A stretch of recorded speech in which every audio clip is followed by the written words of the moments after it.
Hello. So I said the other day in the last video that I seem to have had a lot of new followers recently, which obviously in terms of this channel means like 3.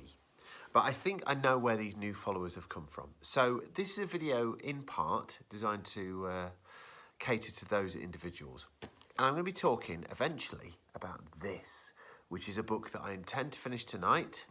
I'm on page here. But it's more than that, because I want to talk about these books,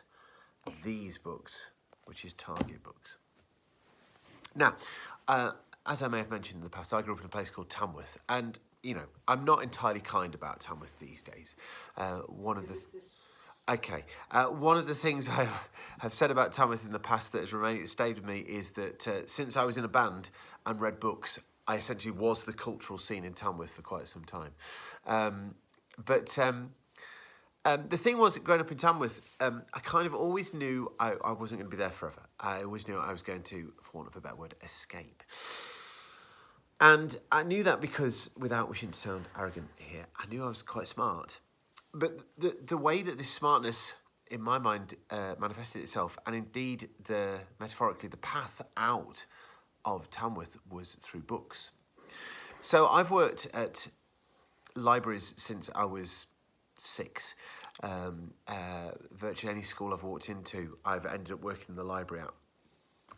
And although I honestly can't say that I, at the age of ever, read that much, for example, Charles Dickens or Thackeray or all these impressive sounding writers, I did used to sort of meander around the shelves and sort of think, yes, for me at least, this is what cleverness is. Now, for somebody like Lib, she'll talk about scientists and science and things like that. And I'm cultured too. no, you are cultured, but what I'm saying is, it was instinctive and intrinsic in me that it was just books that were my way out. And I was a reader from a young age. But I am not entirely sure whether it was the fact that I was a reader or the fact that I was into Doctor Who that caused the other to be. I am fairly convinced, though, that one is the cause of the other, and whichever way around that was, I'm not entirely sure what else. Before I liked Doctor Who, I seem to recall enjoying reading, but the thing was, and I'm probably preaching to the converted for many of you here, when you were into Doctor Who, and you were a kid in the 1980s, you didn't have access to all the DVDs and the videos and things like that. The only way that you could access the old stories was through the Target novelisations. Now, the Target novelisations, for those of you that may not know, were purely books of this length-ish, usually less than 200 pages, and they were retellings of the stories that had been on the telly. And as a result, there were, when I was, 8, 9 years old, 120, 30 of these little books that you could just stumble across in shops, that there was always a stash of in a library, where if you took them off the shelf, you would suddenly be introduced to a Doctor Who story that you had not heard of before, or a character that you'd not come across before, or one that you had heard of before, but in sort of mystical terms of, you know, there was one in which Davros was found in Skaro, and you'd be like, oh, it's that one, and you'd get all excited. And I read literally tens of these books in the, 120, let's say, in the space of 3 years. You know, there was something about getting into this programme with all this history.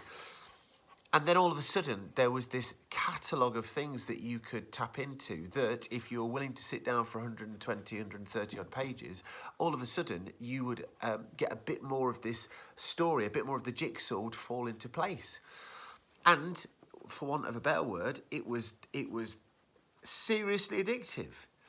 Now, Tat Wood, in this book, About Time, see another book that's a Doctor Who book of the many over there on the shelves that one day I might show you, makes reference to a study that has been made in relation to reading.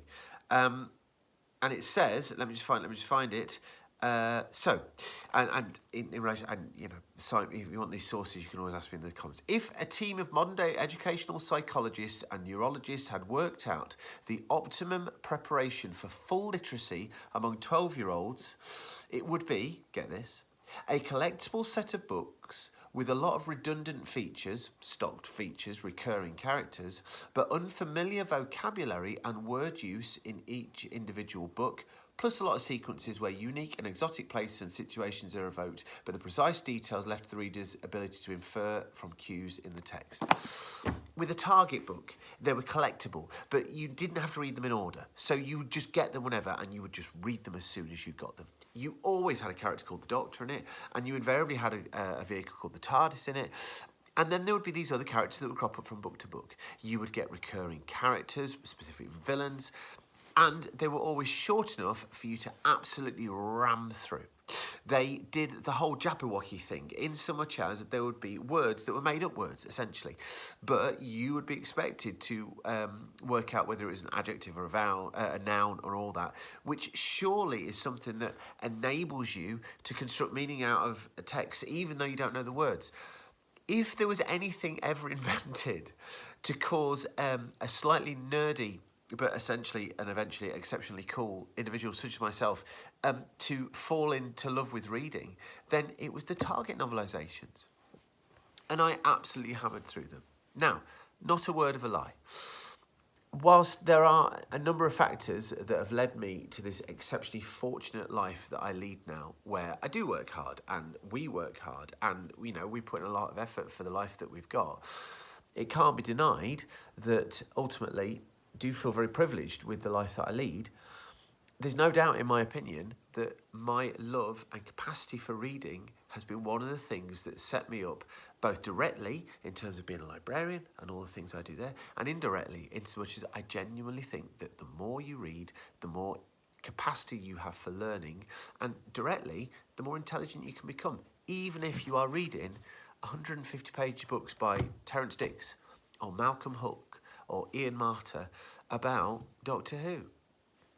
Now, if I could find the modern day equivalent of Target books and launch them on the kids at my library at school, I would do it instantaneously. There are a handful of books I know that do a similar sort of job, but nothing comes close to achieving what the Target books did for a generation of young people. And yes, that generation of young people were people who were primed to be into Doctor Who.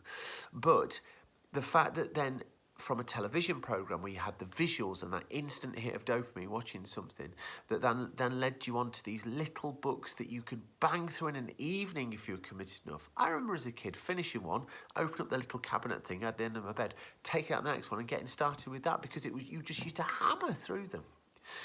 If I could find something that replicated that, my job, oh my gosh, I would be lauded, and then I'd, tell everybody else, and the whole country, I genuinely mean this, would be better off as a result. Because I just think if you can get people, especially young people, reading, then it is an amazingly powerful thing. And it would do, in the same way that if you could get all young people going out and exercising routinely, and I'm not just saying it's just reading or eating healthily. Life's a tapestry, but honestly, reading is a massive part of it. And not only has my love of books caused me to get into Doctor Who, or Doctor Who's caused me to get into my love of books, but it's given me so much stuff, both material and cerebral, throughout my life. So anyway, I've been feeling really ill recently. Last few days I felt fairly shocking, and it's Christmas time, so you're still busy, at least thinking about stuff or doing stuff. And I'm too tired in the winter to get on with anything, so I tend to read Doctor Who books, and I've reverted to the sort of book that would read of a 14-year-old, 12-year-old, 8-year-old. This is Doctor Who, The Fires of Pompeii, which obviously me and the kids and Lib have watched recently, and it's by James Moran, who wrote The Fires of Pompeii on the telly. And this does the magnificent job that the Target books does. There's something about the in-house style of Target books that's just absolutely safe and glorious and joyous. And even the traumatic bits on the television, which are now played up, but, there was old traumatic bits in Doctor Who, definitely.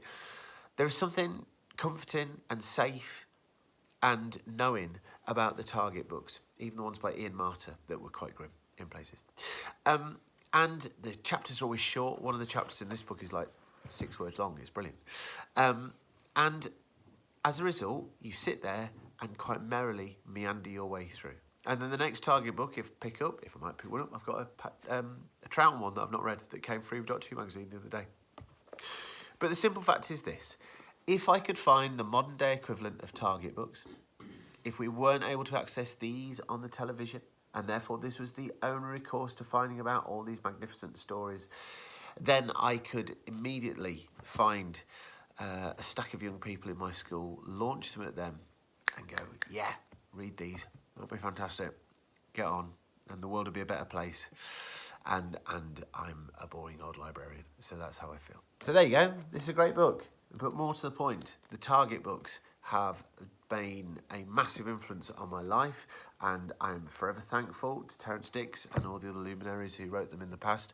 And I find it joyous that the new ones are out. And whilst it does seem a little bit extravagant to think I'm going to go out and collect all these, because they're quite expensive now. I mean, they used to be like pocket money books, but that doesn't seem to be the case anymore. Nothing's pocket money anymore. In my tired, winter, assaulted poorliness that I'm at, what a joyous experience it is reading this. So, if you are a new follower and you have the attention span to have made it to 11.5 minutes and you're not into Doctor Who, that's perfectly reasonable. Why you've watched all this for this long for whatever reason, I don't know. But please do me a favour. There must be a very good library near you. I wonder where you might be able to find one. Will you bob in and get a book and do some reading? That would be awesome. Yes, farewell. Happy Christmas.